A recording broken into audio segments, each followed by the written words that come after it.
Alright, so I'm making this series as a way to document our rating journey, as well as to improve the overall skill level of our group. I hope this retrospective can capture both our successes as well as our struggles so that other groups can learn from our experiences. We're a relatively new group, with most of us having raided together since Abyssos. We've since acquired 3 new members, so we are now working to improve our synergy in preparation for the upcoming raids in Dawntrail.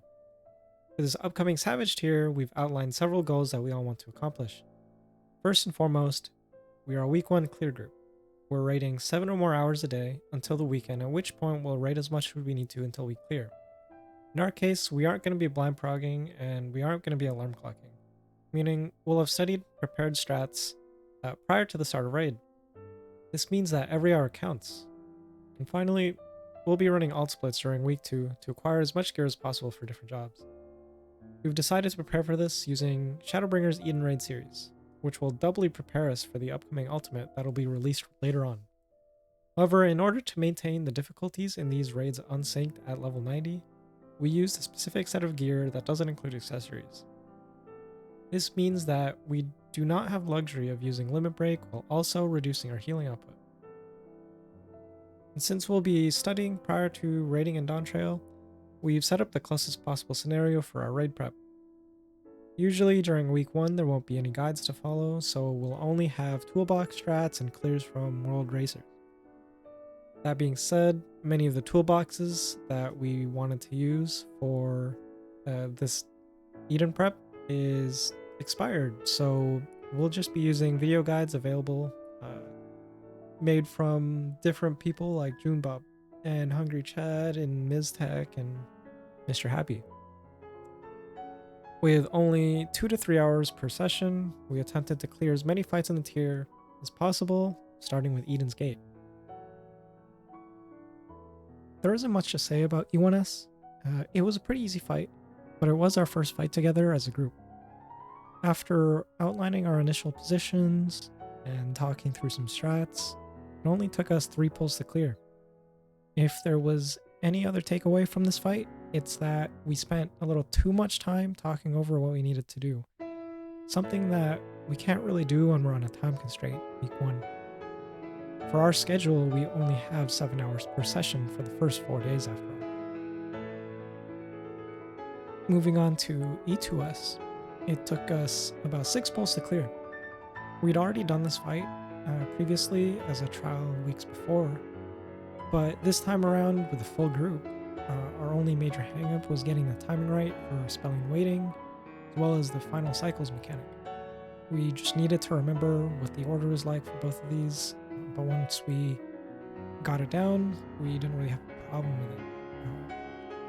We were also trying a little too hard to get to the correct spots that we've outlined for ourselves, rather than asking someone else to adjust for us, which would have been helpful, especially in early prog scenarios. But this was also when we started to figure out how each of us like to move, how each of us like to communicate, and resolve mechanics, making calls for each other, stuff like that. Overall, progging through this fight was pretty simple, and it pretty much went as expected. There wasn't anything else that was too complicated, and all we needed to do was just keep the consistency up and make sure that we survived during the good pulls so that we can clear.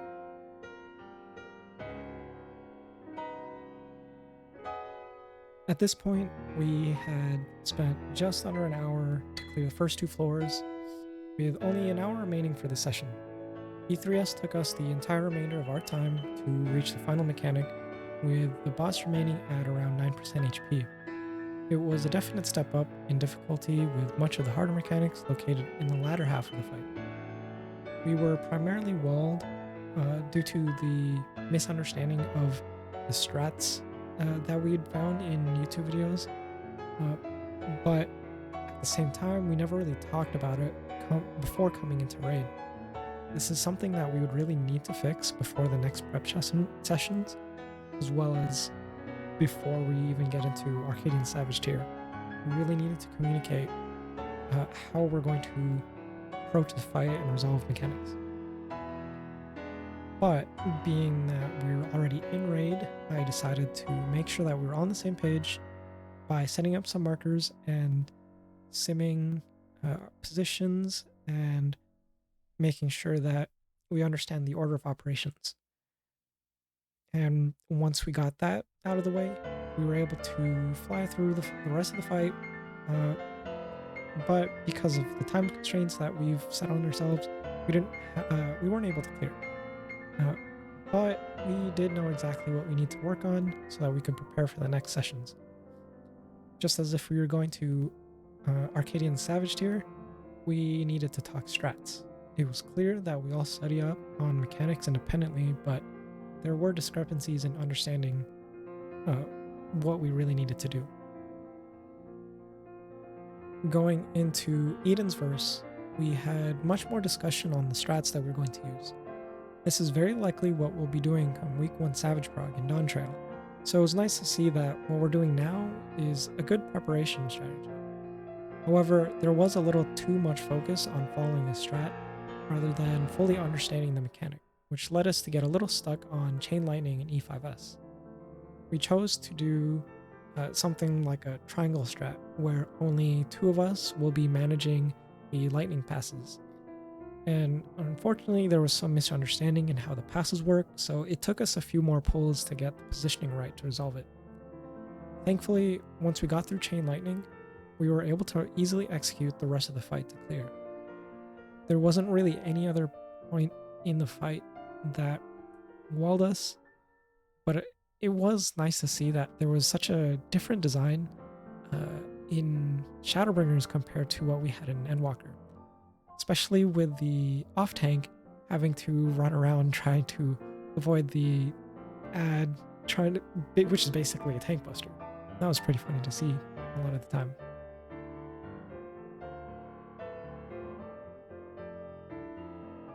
So after about an hour and a half in E5S, we quickly moved on to E6S. Conflag Strike was where we spent most of our time progging, since a lot of it had little positioning nuances. On the DPS side, there was some miscommunication with where we were moving to dodge these line AoE baits, but once we started talking about it, we kind of resolved it by just moving through the boss instead of moving left to right, front to back, and it was also at that point where we realized that we needed to get our orientations correct, because sometimes left and right isn't necessarily what everyone's going to be looking. They're not going to be looking in the same direction necessarily. So once we got that out of the way, and we figure out how we're orienting ourselves, we were slowly getting the consistency to get through this mechanic. Obviously, this mechanic's really, really late into the fight, so it's a lot of time spent every time we wipe here. This raid session ended at about 3 hours without having cleared E6S, and our next day would be the last day for Eden's first prog. But we pretty much got through Conflag Strike in less than 40 minutes, and right after that we cleared basically. Didn't really have problems resolving mechanics that were just slightly updated iterations of ones we've already done. And when we moved on to E7S, we found some more communication issues where some of us would call out different things, even if they were all viable callouts.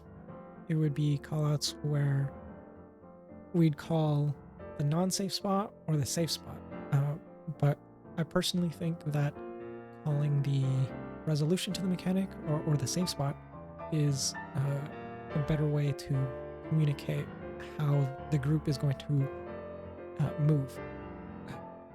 It's just one less way of, or one less thought to process. So if you call the not safe spot, you'd have to think, oh, this spot's not safe, where do I stand? I stand here. Whereas if you call the safe spot, you immediately know where to stand. Other than that, though, the fight itself was relatively easy, and we didn't uh, end up clearing this raid session. We'd only hit Enrage, I think, a couple times, but we know that with a little cleanup, we would clear very, very quickly if we just had a little more time. In just about 5 hours, we were able to get to the end of the 3rd floor in this tier, which is still on pretty good pace so far. Knowing that, we decided to give Eden's Promise a couple raid sessions as well. Starting with E9S, it was a very positionally important fight from placing brambles to communicating our tiles movements. I felt that we were much more prepared going into this raid tier, so we were able to get a lot of deep pulls earlier. Of course, a lot of deep pulls means that we spend a lot of time when we do wipe. So it took us an hour and a half to get through E9S. We didn't have much time left in the day, but we made quick work of E10S at the end of this session as well as the very start of the next session. We had a good idea of how strong our execution level was like at this point, so we almost never made the same mistake, twice at least. It's huge for fast prog. Just knowing that we have a lot of people that are confident in being able to execute these mechanics, as well as being able to continue on to the next mechanic and execute that as well. If we could get through E11S faster, then we could even take a shot at E8S. We thought about doing E12S, but since we'd already done it for trials, mostly as this group, we didn't end up choosing that. So sadly, we weren't able to get to E8S in the session, but we did clear E11S on the last pull of this session. We were mainly stuck on trying to get through the entire fight cleanly so that we could meet the DPS check without issues. As a full group, we managed to get to the end of 3 fights in 6 hours or less per tier. Considering we had full fight guides for all of these fights, we can expect to clear the first 3 fights of Arcadion in under 2 raid sessions. For us, that's 7 hours per session, or 14 total hours. This leaves us with two more 7-hour raid sessions, the Thursday and Friday, and the weekend, which are 2 10 to 12-hour sessions, maybe more. Finally, it leaves us with a little leeway because we have a spare Monday that will also be a 7-hour raid block if we haven't cleared yet. I think that our schedule is definitely more than enough time to clear the last fight, obviously the whole tier, and it seems like the pace that we've determined throughout this prep session is good enough so far. I hope we can really spend the time that we used for our prep to good use, especially when we've ironed out our positions and our communication styles. I'll be making another one of these videos after week 1, but until then, enjoy Dawntrail.